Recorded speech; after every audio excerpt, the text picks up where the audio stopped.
بسم اللہ الرحمن الرحیم، یہ کلمات پڑھ کر جہنم سے نجات پائیں۔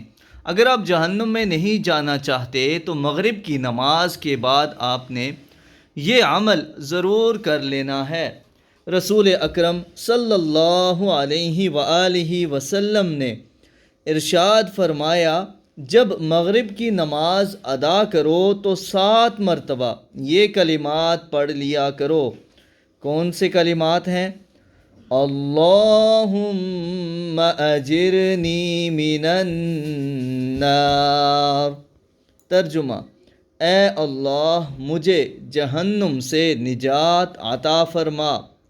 تو اگر اسی رات موت آ گئی تو اللہ تعالیٰ جہنم سے امان لکھ دیں گے، اور اگر یہی عمل صبح کریں تو شام تک کے لیے جہنم سے امان لکھ دی جائے گی۔